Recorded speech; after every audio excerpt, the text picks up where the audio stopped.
Hello everyone and welcome to Battle of the Beasts All Generation episode number 112. I'm Adam and today we are continuing on the last few fights of round 2. After this fight we have 4 more fights left. Still haven't decided if I'm recording some more of these episodes afterwards or not. It's quite late at the time at the time it is now for me, and a guy can take only so much Beast Quest in one day.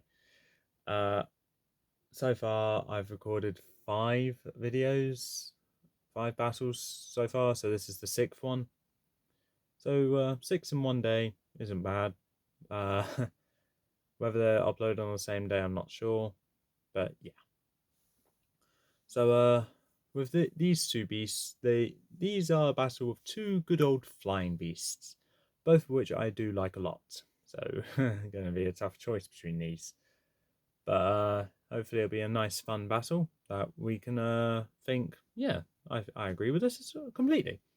So, representing Series 1, where it all began, the second to last beast left in that series, and last beast of that series to fight, we have the killer of Flamar the Scorched Blaze, I think, in round 1. We have Epos the Flamebird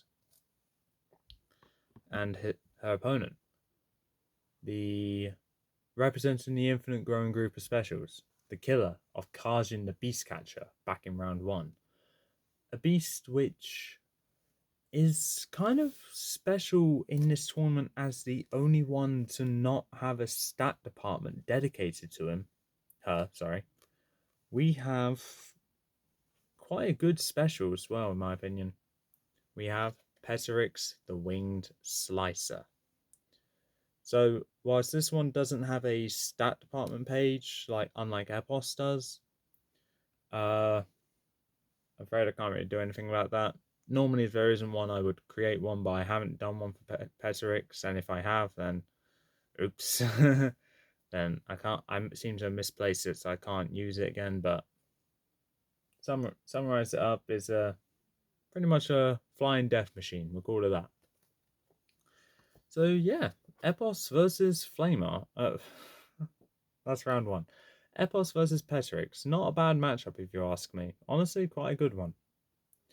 So with that, let's get to the stats. Epos, known to some as the Flamebird, is one of the oldest beasts in the kingdom of Avantia. She is a phoenix who fears no injury or attack because she can heal herself with fiery magic. Nobody knows exactly how many times this beast has been reborn in the molten depths of the Stonewind volcano, but while she guards it, the kingdom is safe from disaster. The special fact is one of Tom's treasures is the healing talent given to him by Epos. Age 457, power 243, magic level 192, fright factor 92, and size 240. All of what I just read for Epos, Petrix does not have. Abilities are flight, heat resistance, regeneration, banned in tournament, enhanced speed, can conjure fireballs, and sharp talons and beak. Weaknesses is obviously enchantments. Can't think of any others. Epos doesn't have an abilities page for some reason. Neither does Falcor, so kind of have to bear with me here. And as for Petorix, we got Flight, Natural Weaponry, Poisonous Tongue, Enhanced Strength, and weaknesses is Decapitation. So that was probably the shortest stat department page segment I've ever had to do because Epos is missing the abilities page, which I had to make up, and Petrix is missing everything else because this is a bit out of date now. So need to catch up. But when we get to 200 beasts here, I'm sure we will get another one. I hope we do. But that's not going to be for a few more years. So need to improvise what we have. So that battlefield is going to be the rocky terrain, as it always is nowadays. We have Epos versus Petorix. Let's get into this. So as the chamber doors open, both the beasts burst through the sky exit and immediately set their eyes on each other. Epos conjures a fireball and fires it directly towards Petorix. Petorix dodges it and charges straight towards Epos with her talons sticking out, ready to attack. Epos flies towards Petorix as well, and right before they're about to collide, Petorix stops, swings her tail, and smashes it straight into Epos's head, knocking her to the side. But she still regains herself, flapping her wings. And Petorix catches Epos off guard with the poisonous tongue just darted right at her neck. Epos feels the poison in her veins. Poison starts to flow through her veins, and she can feel herself getting ever so slightly weaker. Now, thing with the poisonous thing, over the course of time, the poisonous starts to take its effects, and Epos gradually gets weaker and weaker. That's how poison works in this tournament.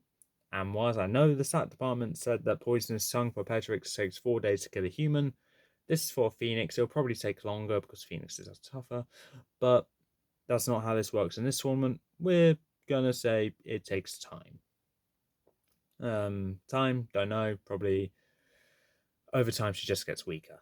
Results vary depending on who the beast is. Yeah, that's the best answer I can give. So yeah, back to the battle. Epos takes no notice of the poison flowing through her. She conjures up a fireball and charges it towards Petorix. Petorix dodges it again and charges up towards Epos, this time slamming her talon right into Epos's head, forcing her in the direction of Petorix is going, slamming her head into the wall. Epos is able to conjure up a fireball without Petorix noticing and fires it directly into Petorix's underside, pushing Petorix back, causing her to screech in pain as she roars back at Epos, whilst Epos tries to regain herself, conjures up another fireball, fires it towards Petorix, and this time it hits Petorix straight in the front left leg.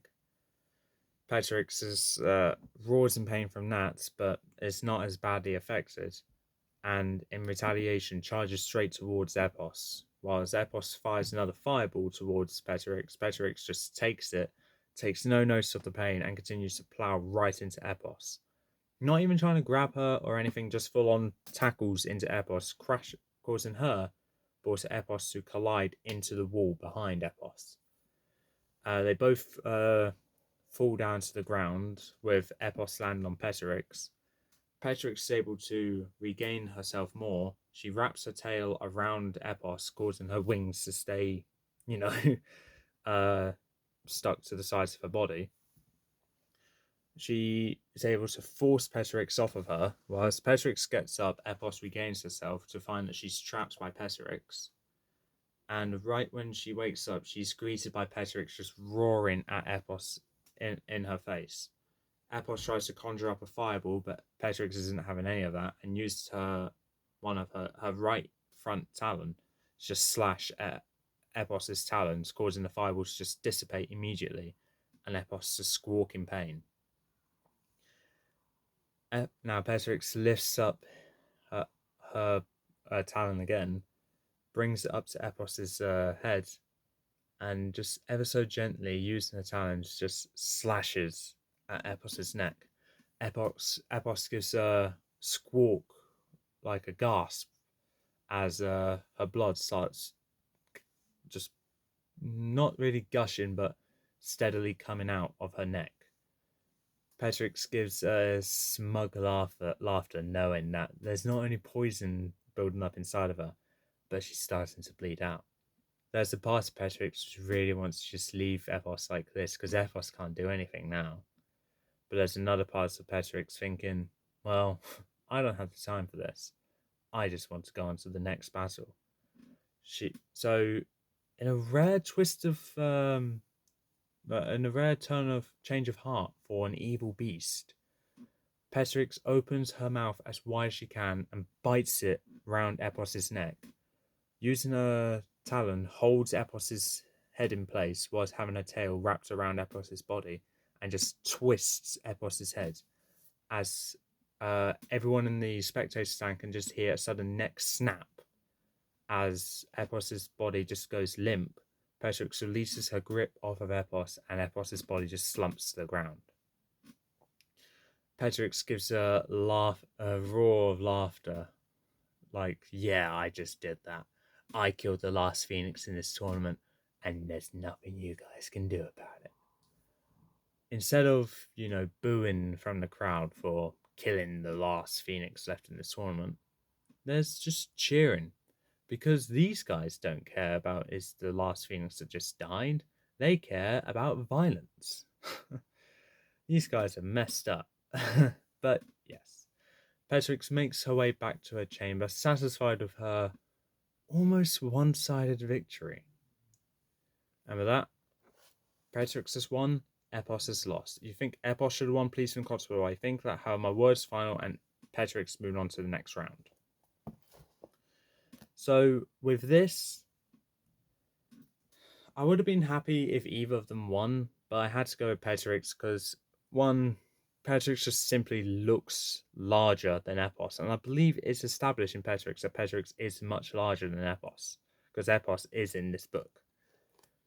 But there's also the fact that Petorix is classed as a non-stop fighter from mine and Lucas's perspective. Not to mention the poison gradually made Epos weaker, and then there's and then there's just a bunch of the fact that Petorix had just so many weapons on her to the point where, yeah, Epos has the fireballs, but what else do you have?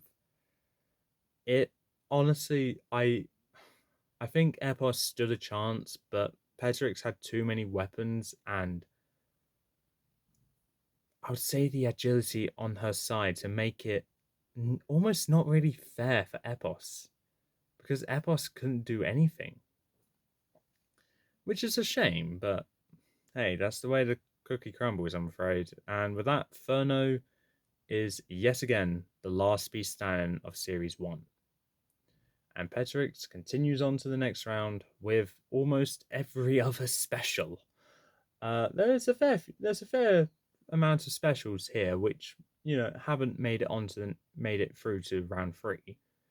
But there's like, hold on, two more specials left to participate in round 2. And I'm pretty sure both of them are going to make it through. Depends how I narrate the battle, but yeah. Petorix, in my opinion, I think it's just one-sided against Epos, and I couldn't do anything to help Epos whatsoever. She shot the fireballs, some landed, that's good. That's the best I can do. But with that, that's all for this time. If you like what you saw, leave a like, leave a comment, don't forget to subscribe, press this notification bell down in the corner below, and I'll see you next time.